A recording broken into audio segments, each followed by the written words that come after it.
दोस्तों आज यानी सोमवार को संसद शुरू होती है और शुरू होते ही कुछ ऐसा हो जाता है जिसकी कल्पना न तो स्पीकर ने की थी और न ही भाजपा ने। माननीय अध्यक्ष जी,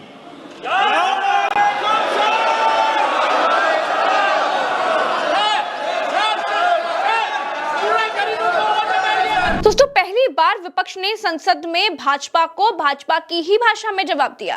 पहली बार संसद में भाजपा समेत स्पीकर भी विपक्ष के जाल में उलझ कर रह गए। हालात ये हो गई कि स्पीकर ओम बिरला तिलमिला गए और उनकी तिलमिलाहट कैमरों में कैद हो गई। ओम बिरला भाषा का संतुलन खो बैठे और अखिलेश यादव को भाषा की मर्यादा भूलकर सर्वदलीय बैठक का पाठ पढ़ाने लगे। अखिलेश जी, आप सदन के नेताओं को भेजा करो तो थोड़ा समझा कर भेजा करो। निर्णय करने की क्षमता हो तो सर्वदलीय बैठक में आया करो। दोस्तों अखिलेश यादव ओम बिरला के रहमो करम पर तो संसद में पहुंचे नहीं हैं। पूर्व मुख्यमंत्री हैं, सम्मानित सांसद हैं और एक बार के नहीं कई बार के सांसद हैं। उनकी पार्टी के 38 सांसद हैं। लेकिन जिस तरह की भाषा स्पीकर ओम बिरला इस्तेमाल कर रहे हैं, क्या वो इस तरह की भाषा मोदी के लिए या फिर शाह के लिए इस्तेमाल कर सकते हैं? कभी नहीं कर सकते। दरअसल दोस्तों विपक्ष समेत अखिलेश यादव एसआईआर पर चर्चा चाहते थे, सरकार का जवाब चाहते थे। लेकिन पिछले 3-4 दिनों से संसद 10-15 मिनट चलकर के ही स्थगित हुई जा रही थी। विपक्ष ने एक योजना बनाई कि चलो ऑपरेशन सिंदूर पर चर्चा के लिए कर देते हैं हाँ। इस हाँ के बाद भाजपा की तरफ से राजनाथ सिंह, अमित शाह, गडकरी और मोदी जैसे तमाम बड़े नेता तो सदन में आएंगे ही आएंगे। उस बीच एसआईआर पर जवाब मांगा जाएगा और हुआ भी वैसा ही। मोदी को छोड़ करके राजनाथ सिंह, गडकरी, शाह समेत तमाम बड़े नेता आए। एसआईआर के सवालों पर वो मौन बैठे रहे। ओम बिरला को यह लगा कि विपक्ष तो बौआ है, लेकिन विपक्ष कौवा निकला और इसी झल्लाहट में ओम बिरला ने अखिलेश यादव के लिए रूखे शब्दों का इस्तेमाल किया। इसे जब बिहार में नागरिकता बांट रहे चुनाव आयोग के एसआईआर को रोकने के लिए विपक्ष ने हंगामा किया, गोगोई समेत इंडिया के तमाम सांसद वेल में उतर आए। कुछ सांसद स्पीकर के आसन के नीचे तक पहुंच गए और स्टॉप एसआईआर की तख्तियां लहराने लगे। इसके बाद ओम बिरला राहुल गांधी को नसीहत देने लगे। माननीय प्रतिपक्ष के नेता, आपके दल के नेताओं को समझाओ, इनको सदन में पर्चे फेंकने के लिए, तख्तियां लाने के लिए नहीं भेजा है। आप प्रश्नकाल नहीं चलाना चाहते, आखिर जवाब दो। देश जानना चाहता है कि आप प्रश्नकाल क्यों नहीं चलाना चाहते। 10 महत्वपूर्ण मंत्रालयों पे आज चर्चा होने वाली है। शिक्षा, पर्यावरण, वित्त, श्रम, ऐसे महत्वपूर्ण विभागों पर चर्चा होना चाहती है। सदस्यों का समय होता है, आप प्रश्नकाल नहीं करना चाहते। आखिर क्यों प्रश्नकाल स्थगित करा रहे हो आप? क्यों सदन के अंदर नारेबाजी, तख्तियां, पर्चा फेंक रहे हो? ये सदन के अंदर मर्यादा आपकी?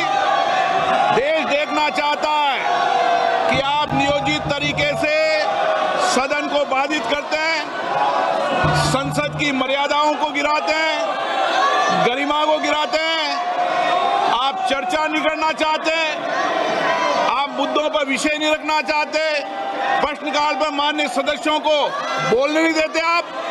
ये तरीका आपका उचित नहीं है। मैं फिर आपको आग्रह कर रहा हूं, सदन की मर्यादाओं को बना के रखो। सदन सबका है, देश की 140 करोड़ जनता की अभिव्यक्ति का सर्वोच्च संस्था है। आप इसी तरीके का आचरण व्यवहार करना चाहते हैं, ये देश देखेगा कि आपने प्रश्नकाल को नियोजित तरीके से बाधा पहुंचाई, तख्तियां लहराई, पर्चे फेंके, नारेबाजी करी। सदन की कार्रवाई आज 12 बजे तक के लिए स्थगित की जाती है। ओम बिरला ने नेता प्रतिपक्ष राहुल गांधी से कहा कि हंगामा करने वालों को समझाइए कि इन्हें सदन में पर्चा फेंकने और तख्तियां लाने के लिए नहीं भेजा गया है। दोस्तों पहले की तरह होता तो ओम बिरला सांसदों को सस्पेंड कर देते, मार्शलों से उठवाकर शायद संसद से बाहर फेंकवा देते।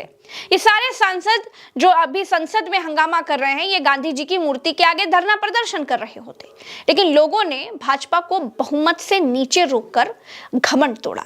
सांसदों को संसद से बाहर फेंकवाने वाला इनका जो अहंकार है, उसको भी जनता ने खत्म कर दिया। आप प्रश्नकाल नहीं चलाना चाहते, सदन की कार्रवाई 2 बजे तक के लिए स्थगित की जाती है। दोस्तों, विपक्ष इस बात को बड़ी अच्छी तरीके से जानता है कि ऑपरेशन सिंदूर पर चर्चा करके भाजपा सिर्फ अपनी वाहवाही की बात ही करेगी, सेना के नाम का इस्तेमाल करेगी, लेकिन ट्रंप युद्ध क्यों रोक दिए हैं इस पर बात नहीं करेगी।